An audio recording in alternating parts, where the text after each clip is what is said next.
Hi viewers, எல்லாருக்கும் வணக்கம். இப்போ நம்ம தக்காளி மார்க்கெட்டுக்கு வந்திருக்கோம். தக்காளி என்ன விலை, இங்கேருந்து எங்கெல்லாம் போகுதுன்னு இப்போ நம்ம அண்ணன்ட்ட கேட்டு தெரிஞ்சுக்க போகிறோம்.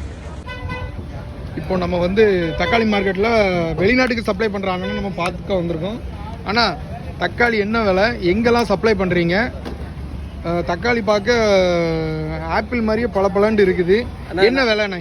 நம்ம ஆயினா எப்படி இருக்கீங்க? நல்லா இருக்கண்ணே, நீங்கள் எப்படி இருக்கீங்க? நான் நல்லா இருக்கேன். பார்த்து ரொம்ப நாள் ஆச்சு. ஆமாண்ணே, ரொம்ப நாள், 1 மாதம் ஆயிடுச்சு இல்லை? ஆமாம். இப்போ ஏன்னா தக்காளி என்ன விலைண்ணே பாக்ஸு? ஆனால் பாக்ஸு பெரிய பாக்ஸுன்ற பார்த்தா 25 கிலோ பாக்ஸு 400 ரூபா வருது. 400 ரூபா வருது.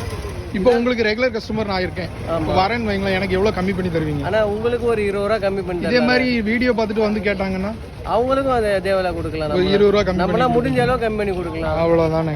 தக்காளிலாம் எங்கெல்லாம் சப்ளை பண்ணுறீங்கண்ணே? ஆனால் பெரிய பெரிய சூப்பர் மார்க்கெட்டுக்கெலாம் சப்ளை பண்ணுறோம். வேற வெளி மாநிலத்துக்கு சப்ளை பண்ணுறோம். வேற வெளிநாடுகளுக்கு சப்ளை பண்றீங்களா? ஏன்னா இந்த மாதிரி தக்காளி எல்லாம் நம்ம பார்க்கவே முடியாது. அந்த மாதிரி சப்ளை பண்றோம். அந்த மாதிரிலாம் சப்ளை பண்றோம். Okay okay. இலங்கைக்குலாம் இங்க இருந்தா போகுது. இலங்கைக்கு இங்க இருந்தா போகுது பாருங்க. அந்த அவங்களுக்கு பார்த்தா அந்த காய் விட்டா போட்டு விடுவோம். ஓ, ஏன்னா அங்க போய் பழுக்கிற மாதிரி. ஆமா, அங்க பழுக்கிற மாதிரி. ஓகே ஓகே ஓகே, சூப்பர் அண்ணா. இதை விட தரமான தக்காளி இது. அட்டை பாக்ஸ் பேக்கிங். தரமான தக்காளியா? அதை விட இது தரம் பாருங்க. இது வாங்கி வச்சீங்கன்னா 1 வாரத்துக்கு கேரண்டி. ஆப்பிள். ஆமா, தக்காளி தரம் 1 வாரம் கேரண்டி. ஆனா வீடியோ பார்த்துட்டு வரவங்களுக்கு நீங்க என்ன சொல்ல விரும்புறீங்க? இல்லை, நம்ம கிட்ட வாங்க, கம்மி விலையில நல்ல பொருள் வாங்கிட்டு போங்க. ஓகேண்ணா, சூப்பர்ண்ணா.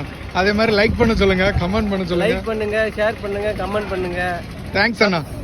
Get low when the whistle go.